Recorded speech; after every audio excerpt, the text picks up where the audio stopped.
దుంకెళ్ళ Raju, son of Kantayya, ఇక సుభాష్ నగరు. వీళ్ళ own proper వచ్చేసి మల్కాపూరు. 10 లక్షలు తీసుకున్నాడు. ఇప్పుడు ఒక్క రూపాయి నా డాడీ పానం తీసిర్రు. ఇప్పుడు నేను ఎక్కడికి పోవాలి? నా 10 లక్షలు తీసుకున్నాడు. ఇప్పుడు రేపిస్తా అన్నారు. ఇప్పుడు మా డాడీ పానం పోయింది. మేము ఎట్లా బతకాలి? నేను ఎక్కడికి పోవాలి? నా ఆడదాన్ని ఒక్క ఆడని ఎక్కడికి పోవాలి?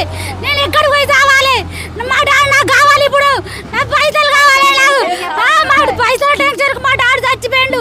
ఇప్పుడు నాకు డాడీ కావాలి. డాడీ 10 సంవత్సరాలు అవుతుంది. ఇప్పుడు ఇస్తా అప్పుడు ఇస్తా అని ఓపిక పట్టి మా డాడీ పానం తీసుకున్నాడు. ఎప్పుడు డబ్బులు ఎప్పుడు ఇచ్చారు? ఎన్ని రోజుల క్రితం? ఎందుకోసం ఇచ్చారు? 10 సంవత్సరాలు అవుతుంది. రిటైర్ అయిన తర్వాత అవసరం ఉందని తీసుకున్నాడు. తీసుకొని ఇస్తానని నమ్మించిండు. ఎవరు నమ్మిచ్చిండు? నెల వడ్డేస్తుంది కదా, బతుకుతాం, ఇక రిటైర్ అయినాం కదా, పని లేదన్నట్టుగా ఇచ్చిండు. ఇస్తా ఆగిస్తా అని ఇప్పటికి 10 సంవత్సరాలు రూపాయి సుతి ఇవ్వలేదు. ఆ టెన్షన్కి ఆయన మనోవేదతోనే ఆ కథ నిన్న హార్ట్ అటాక్ వచ్చింది, చనిపోయిండు. అంటే ఏదైనా పెట్టుబడి పెట్టాడా లేకపోతే మీరు తన భార్యనా? ఏం చెప్పాడు? అయ్యా మాకేం చెప్పలేదు. 10 లక్షలు ఇచ్చిండు. మాకు ఇచ్చేదాకా ఇచ్చింది కూడా చెప్పలే.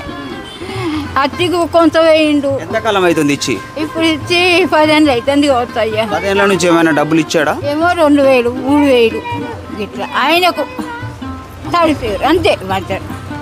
సో ఇది గత 10 సంవత్సరాల క్రితం డబ్బులు ఇచ్చాము, ఆ డబ్బులు తిరిగి ఇవ్వకపోవడంతో మనోవేదనతో మృతి చెందాడు అన్నట్టుగా.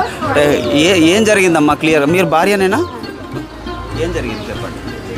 డబ్బులు ఈయన గవర్నమెంట్ అది ఆర్టీసీ డ్రైవర్ చేసిండు. డబ్బులు వచ్చినాయి. ఈయన ఎంబడి నెల రోజులు 2 నెలలు ఎంబడి పడ్డాడు. ఎంబడి పడి పైసలు అటు ఇటు అని ఆయనతో 10 లక్షల కోసం తీసుకున్నాడా? ఇంట్రెస్ట్ కోసం అనలేదు, ఏం లేదు.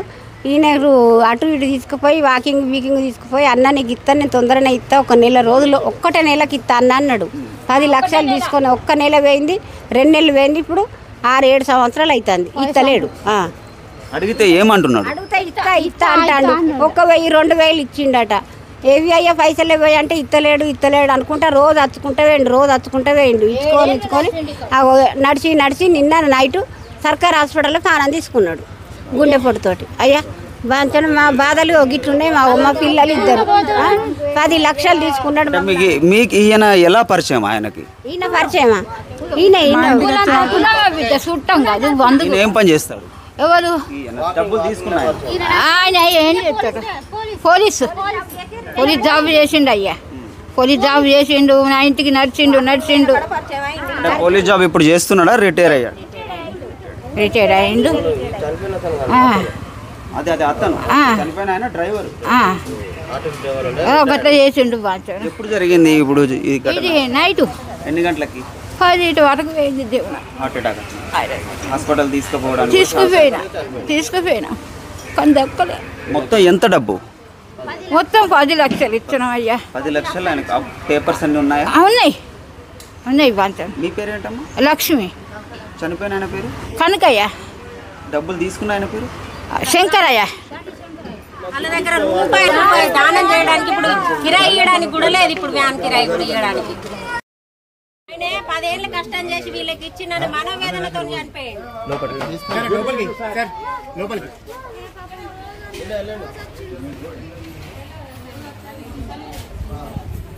చనిపోయింది కదా, దానికి ఇవాళ రేపు ఇస్తాను అనాలి కదా. మరి ఇక్కడ కూర్చుంటే మూల కూర్చుంటే ఏమవుతుంది? హెల్త్ బాగా లేకపోతే ఆయన పైసలు అయితే ఇచ్చేదే కదా. ఇవాళ కాక రేపు ఇచ్చేదే కదా. పైసలు ఇవ్వాలి కదా, తీసుకున్నప్పుడు ఇవ్వాలి కదా.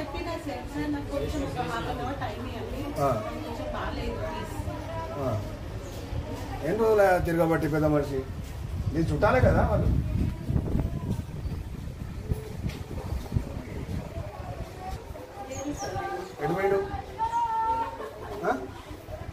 ఎటుపోయిండమ్మా చెప్పమ్మా, ఎటుపోయిండు?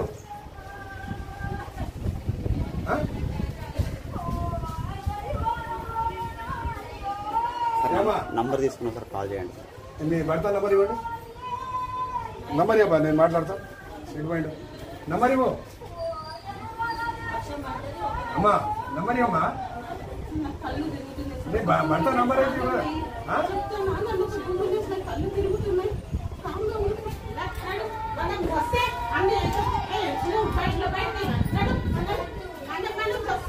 అకాడమీ డ్రైవర్ని నేను ఇచ్చిన మార్చిలో 19వ సంవత్సరం 3వ నెలకు ఇల్లు కాగితాలు తీసుకున్నాడు. అవి ఇవ్వలేదు. 5 లక్షల రూపాయలు ఎందుకోసం ఇచ్చారు మీరు? ఇల్లు కాగితాలు ఇస్తే నీ డబ్బులు నీకు తిరిగి ఇచ్చేస్తా అని చెప్పి మాట్లాడాడు. అందుకే అప్పటికే ఎంత డబ్బు ఇచ్చున్నావు? అప్పటికి 5 లక్షలు ఇచ్చున్నా. మళ్ళీ ఇల్లు కాగితాలు ఎందుకు అడిగారు? ఇక వాళ్ళు చుట్టిరికంలో ఉంది కాబట్టి వాళ్ళ మేనత్తను మేనేజ్ చేసుకున్నది. ఆమె మేనత్త ప్రెషర్ వల్ల రిలేషన్షిప్ వల్ల ఇచ్చిన నేను. అయితే ఇక 2016 అక్టోబర్ 10వ నెల 5 లక్షలు ఇచ్చిన. ఇంతవరకు ఏం లేదు, రూపాయి ఇవ్వలే. అడిగితే ఏమంటున్నా ఇంకా నెల టైం నాకు నెల టైం నేను అక్కడ గాళ్ళకి ఇచ్చిన వాళ్ళతో నాకు సంబంధం లేదు, నాకు వాడదాం. కానీ నేను ఇదే ముచ్చట మాట్లాడుతాను. ఇప్పటికి కూడా పొద్దున మాట్లాడితే ఇంకా టైం కావాలి, టైం లేదు ఏం లేదు. డెడ్ బాడీని ఇంటి ముంగడికి వచ్చింది బోసుడికి అని చెప్పి ఫోన్ మాట్లాడారా పొద్దున? మాట్లాడి ఏమన్నాడు? నేను వస్తా బాబు, నేను కలుసు, నాకు అవసరం లేదు. వాళ్ళ అయ్యతో కూడా మాట్లాడినా. ఏమంటున్నారు? వాళ్ళ అయ్య ఏమంటాడు, వాళ్ళ అయ్య కొడుకు ఫోన్ చేసి, ఒక్కడే కొడుకు, ఏం చేసుకోకురా నేను ఉన్నా అని చెప్పి మాట్లాడిండట వాళ్ళ అయ్య. ఎవరు మీకు చెప్పిండా ఆయనకు చెప్పిండా? వాళ్ళ కొడుకు చెప్పుకుంటూ డబ్బులు ఇచ్చి ఆయనకి. తండ్రి ఏం చేసుకుంటాడు? ఇదే సొసైటీ చేసుకుంటాడని ఆయన బాధ. మీ డబ్బులన్నీ ఆయన దగ్గరనే ఉన్నది ఆయనే. మళ్ళీ ఆయనకు ప్రాపర్టీలు కూడా ఉన్నాయి అంటున్నారు కదా, ఏం బీదోడు కాదంటున్నారు. ఇది ఉన్నది సార్, అక్కడ వాళ్ళ మామది ఇల్లు ఉన్నది, ఎన్నోనిపల్లి కాడ 5 ఎకరాల తోట ఉన్నది. మరి ఇవ్వడానికి ఏంటి? అదే ఈమె ఈ లేడీ ఆమె బిడ్డ చేయబట్టి ఇదంతా పరిస్థితి మాకు. ఆమెది చాలు. పోలీసు ఏమన్నా అంటే వీడియోలు పెట్టి ఫోన్లు ఆన్ చేసి వీడియోలు పెట్టి పోలీస్ స్టేషన్లకు పంపించింది. మీ డబ్బులేగా మీరు అడిగేది? అడిగితే అట్లా చేస్తుంది. మీకే మీ పైన దాడి చేసినాను. ఏమన్నా అంటే మాకు ఏమైనా వీడియోలో తీసుడు, కోపానికి వచ్చినప్పుడు వీడియోలు తీసి మమ్మల్ని సఫర్ చేస్తున్నారు, ఇబ్బంది పెడుతున్నారు. మా జీవితాలే నాశనం చేసింది సార్. ఇప్పుడు ఆడు పోయిండు, ఇప్పుడు నేను కూడా పోవటానికి సిద్ధంగా ఉన్నా. వాళ్ళు దయచేసి మీరన్నా ఏదన్నా చొరవ తీసుకొని మా డబ్బులు మాకు ఇల్లు అన్ని ఇప్పియాలి సార్ దయచేసి.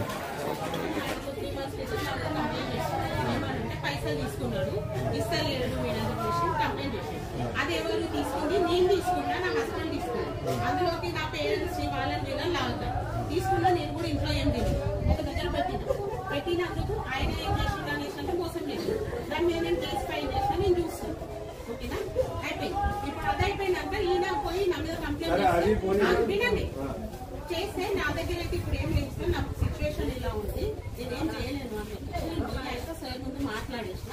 నువ్వు ఎప్పుడు ఇస్తావా కరెక్ట్ డేట్ చెప్పాలి, కానీ కరెక్ట్ ఏం చెప్పలేదు, డిసెంబర్ వరకు నేను మ్యాక్సిమం అడ్జస్ట్ చేసి ఇవ్వగలుగుతాను, నువ్వు అదే పేపర్ మీద రాసి అని చెప్పేసి చెప్పినాక సరే అని చెప్పి నేను పేపర్ మీద రాసేసి డిసెంబర్ వరకు అని చెప్పేసి వచ్చిన. డిసెంబర్ లాస్ట్ వీక్ వరకు నేను ఎట్లా సెట్ చేస్తాను. ఆ 10 lakhs లో నేను 3 lakhs కట్టేసిన. 7 lakhs కే నేను పేపర్ రాసి ఇచ్చేసి వచ్చిన. రాసి ఇచ్చిన తర్వాత కూడా అంకుల్ ఎక్కడ నాకు అనిపించినప్పుడు నేను మొన్న 3 days బ్యాక్ ఫోన్ చేసి ఆయన ఎప్పుడు వచ్చినా కానీ ఆయనకి ఏమైనా కావాలంటే కూడా మేము మా దగ్గర లేకున్నా కానీ అనుకుని లేదని చెప్పి సజెస్ట్ చేసాను. చేస్తే అంకుల్ టెన్షన్ అవ్వకండి, 2 months పెట్టినది 2 months లో నేను ఎట్లా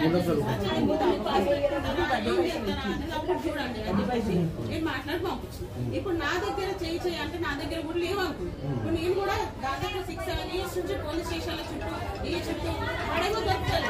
ఇప్పుడు వాళ్ళు ఇక్కడ నేను వెళ్ళి మాట్లాడితే అక్కడ ఇప్పుడు నా ఎందుకంటే ఇంత గొడవ చేస్తున్నాను, వెళ్ళొద్దు ఇద్దరు వాళ్ళని చెప్పి మాట్లాడుతున్నాను. ఇది ఖర్చులు వచ్చేది అంటే నా దగ్గర లేదు. ఇప్పుడు ఇంత గొడవ కూడా నేను ఎవరైనా అడిగితే కూడా చూడదు. నాకు ఒక గంట టైం ఇస్తే మధ్య ఎక్కువ కట్టింది 5,000 10,000 అంటే చేయగలుగుతాను. నేను అందుకంటే మాత్రం అర్థం కాదు. అది కూడా ఇప్పుడు నేను ఇప్పుడు దాన సంవత్సరంలో 10,000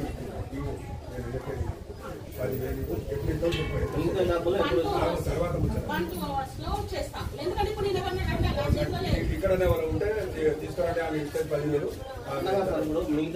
మిగతా డిసెంబర్ రాసింది కదా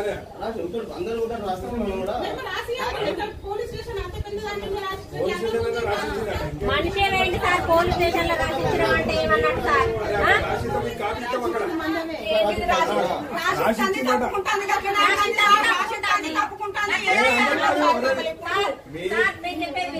ఇప్పుడు మేము ఆగుతాం డిసెంబర్ దాకా మాకు ఇప్పుడు దహన సంవత్సరాలు కూడా పైసలు లేవు దగ్గర నుండి నువ్వే చెయ్యి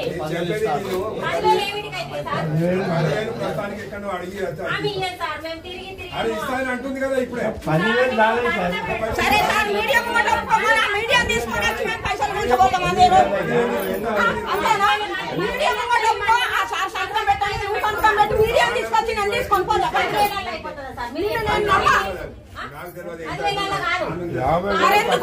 ఎందుకు మాట్లాడతాను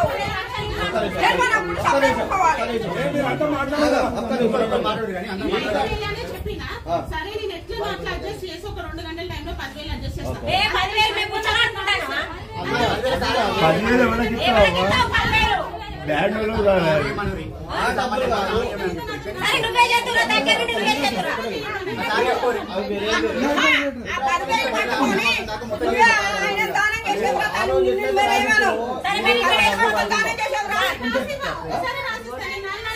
రాసిచ్చింది అన్నారు కదా అవే రాసిచ్చిన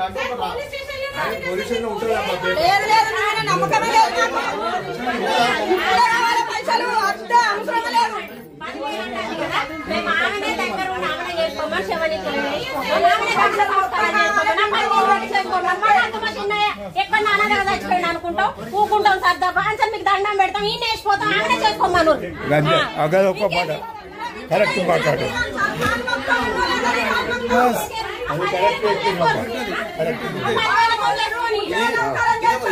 మొన్న రాసిచ్చింది ఉన్నదా ఒకటి కాదు మొన్న రాసిచ్చింది ఉందా 7 లక్షలు మిగతా ఆట మిగతా 7 లక్షలు అట రాసిచ్చిందేమో డిసెంబర్ కానీ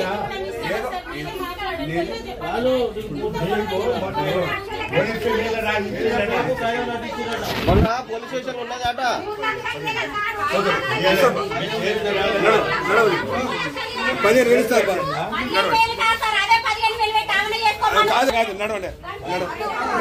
వచ్చి అడిగిండ్రు సార్ అన్న బిడ్డ అని ఇచ్చిన ఇస్తే ఇక 10 ఏళ్ళ నుంచి నన్ను జరుపుకొస్తుంది 1 రూపాయి ఇస్తలేదు తిండి కూడా కోస అవుతుంది మాకు బంధువే ఎన్ని రోజులు మీరు ఇచ్చి మేము ఇచ్చి ఇప్పుడు 9 ఏళ్ళు అవుతుంది 9 ఏళ్ళ నుంచి డబ్బులు ఇచ్చిరా ఏమి ఇవ్వలేదు సార్ అడిగితే ఏమంటున్నారు నా బిడ్డ పెళ్లికి 4 లక్షలు ఇచ్చింది 9 లక్షలకు సార్ 5 లక్షలు ఇవ్వాలి ఇల్లు పేపర్లు తీసుకున్నది 6 నెలలకు అని చెప్పింది ఇప్పుడు 6 ఏళ్ళు 7 ఏళ్ళు పడ్డాయి సార్ ఏమంటున్నారు అడిగితే ఇప్పిస్తా ఇక వచ్చే నెల ఇప్పిస్తా ఇప్పుడు ఇప్పిస్తా అప్పుడు ఇప్పిస్తా అని అంటాను ఇప్పిస్తా లక్ష్మి కనకయ్య నాకు 1,50,000 దాకా ఇచ్చేది అమౌంట్ చాలా రోజులు అవుతుంది ఇచ్చి నాకు కూడా అమౌంట్ ఇవ్వాలి కొంచెం 1.5 లాక్ ఇవ్వాలి చాలా మంది ఇచ్చారు ఇంక ఇంతకంటే ఎక్కువ ఇచ్చారట ఇక అది తెలియదు కానీ ఇప్పుడు ఏమన్నా వ్యాపారం చేస్తున్నా తెలియదు ఏం చెప్పలేదు అప్పన్నట్టుగానే తీసుకున్నాడు 7 years ఏం రాలేదు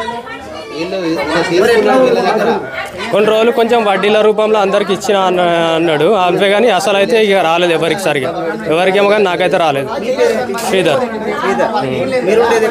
ఇక్కడ సుభాష్ నగర్ కాదు కాదు నేను ప్రైవేట్ ఎంప్లాయీ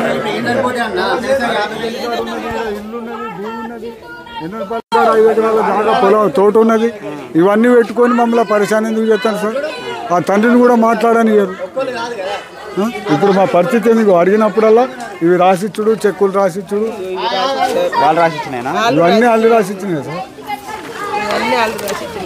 ఎట్లా సార్ మేము ఎట్లా బతుకుడు కాలే ఇప్పుడు చేసి రక్తం అంతా 2,500 వస్తుంది సార్ ఏం బతుకుతాం 2,500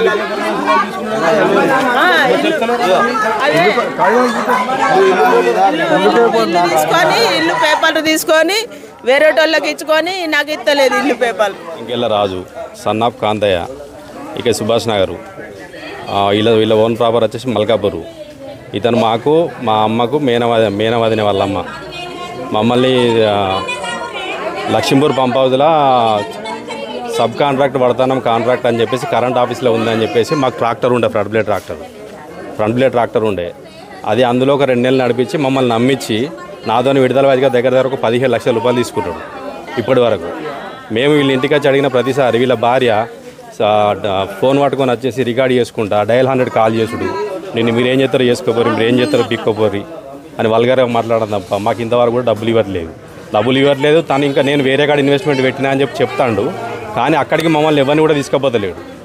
అది కూడా ఇప్పుడు మా సిపి గారి ఆధ్వర్యంలో మొన్న లాస్ట్ టైం సిపి గారి దగ్గర కేసు పెట్టినాం. కేసు పెడితే వాళ్ళ సెటిల్మెంట్ కింద అవతల వ్యక్తి ₹1,00,000 ఇవ్వడానికి సిద్ధంగా ఉన్నాడు. కానీ వీళ్ళు ఆ ₹1,00,000 ఇస్తే మాకేం మిగులుతాయి అని చెప్పేసి వీళ్ళు దాన్ని మొత్తం పూర్తిగా పరిష్కారం చేయించలేరు, ప్లస్ ఎవరికి డబ్బులు ఇస్తలేరు.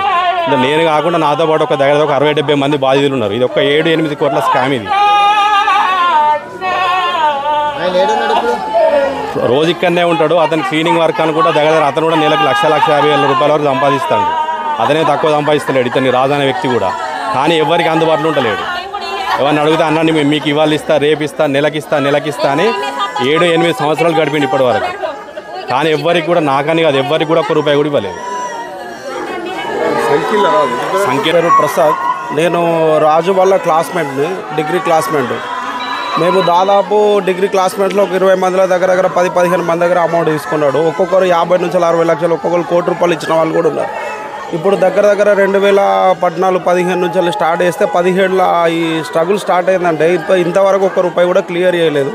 ఎప్పుడు ఫోన్ చేసినా వాళ్ళ భార్య మొత్తం ఇష్టం వచ్చినట్టు మాట్లాడు, వీడు తప్పించుకొని తిరుగుడు తప్ప ఎవ్వరు కూడా రెస్పాండ్ అయ్యి కనీసం ఏం ₹1 ఇచ్చింది లేదు. నాకైతే హైదరాబాద్ మెడ్చల్లో ఒక ల్యాండ్ రిజిస్ట్రేషన్ చేశారు. నాతను కాదు, ఒక 4-5కి రిజిస్ట్రేషన్ కూడా చేశారు. దానికి కనీసం హద్దులు కూడా లేవు.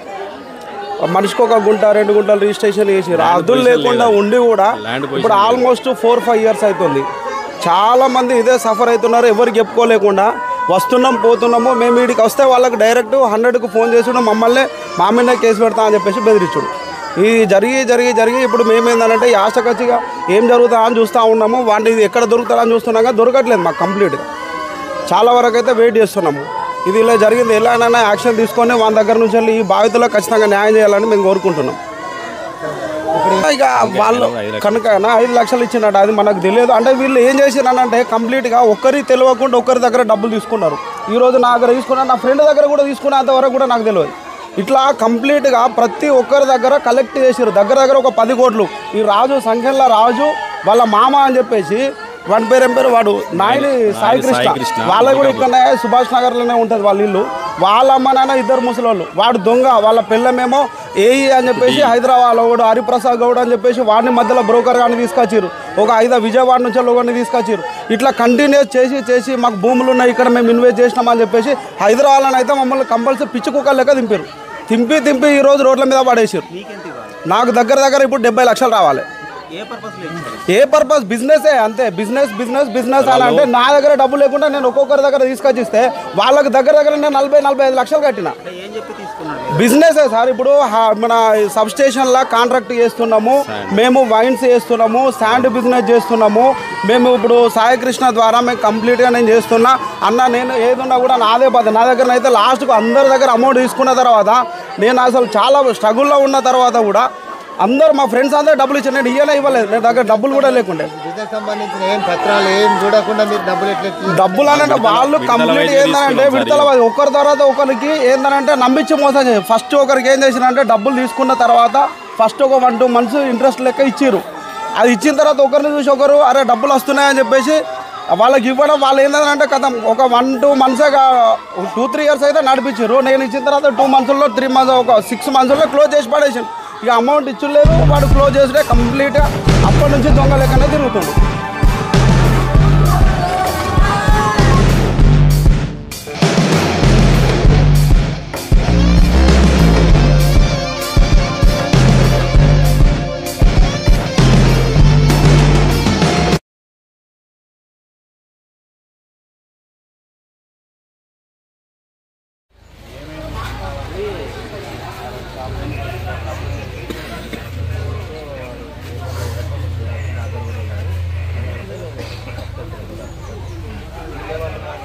అప్పుడు మాకు రాసిచ్చినట్టు అన్నారు కదా, మాకు కూడా ఇప్పుడు రాసిస్తే ఏ రోజు డిసెంబర్ వరకు ఇస్తా అంటుంది కదా, దాని ప్రకారం మేము వస్తామంటుంది. డబ్బులు కావాలి.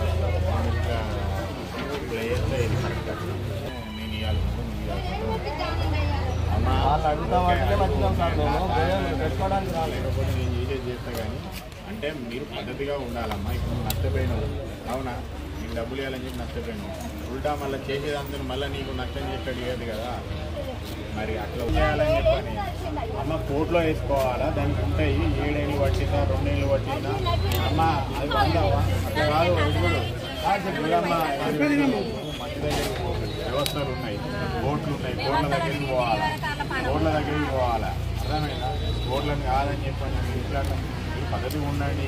మా వైపు నుంచి సాయం కావాలంటే చేస్తాం, కానీ ఇట్లా చేసుకుంటా పోతే 1, 2 అయితే రేపు. అర్థమైనా? వచ్చినప్పుడు మీరు బాధితులు, నష్టపోయి ఉండదు. ఇంకా వేరే దాటితో ఇంకా నష్టపెట్టేట్టు కావద్దు. అర్థమైంది తల్లి? నీకు అది అర్థం చేసుకోండి బాబు, వాళ్ళకి అర్థం చేసుకోండి. ఇట్లా వాళ్ళు రమ్మంటే వచ్చిన వాళ్ళకి తెలియకపోతే చెప్పాలి. ఇప్పుడు వాళ్ళ బాధలు ఉంటారు, మీరు చెప్పాలి. వచ్చిన వాళ్ళు ఒక పద్ధతి ప్రకారం పోవాలని చెప్పి చెప్పాలి. పద్ధతి కాదని చెప్పండి ఎట్లా ఉందని చెప్తారు? పద్ధతి కాదని ఎట్లా పోతారు?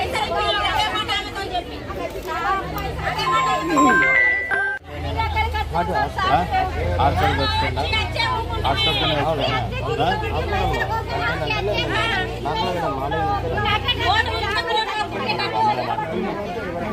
ఇదైతే కరెక్ట్. అర్థమైందా? మీరు తీసుకొని పోతే మంచిది. మీరు వాళ్ళని అడిగారు, తర్వాత మీకు ఏం జరగాలన్నా జరుగుతుంది కావచ్చు. కొట్లాడే రకంగా కొట్లాడుతుంది, కానీ ఈ రకంగా పోవడం మాత్రం సబబు కాదు. గుర్తుపెట్టాలి. అర్థమైందా? మీకు అర్థమైతే అని చెప్పి నేను చెప్తున్నాను. వాళ్ళకి నచ్చ చెప్తాను. వాళ్ళ బాధలో ఉన్నారు, వాళ్ళకి చెప్పాలి. మనం ఎట్లా చేసుకుంటూ వస్తే ఏంది అని చెప్పాలి.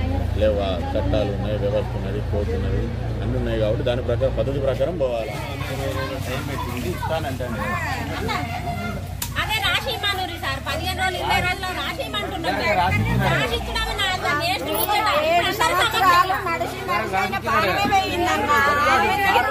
సార్ పిలిపిస్తాడు, రేపు పిలిపిస్తాను. కాలేదమ్మా అంటున్నాం.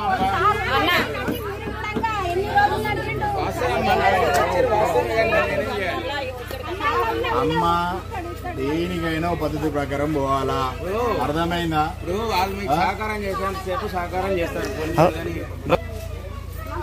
జరగాలి. మా పైసలు తీసుకొని పోతాం అంతే సార్. మేము సంవత్సరంలో రాసిస్తే బయటికి వస్తలేదు సార్.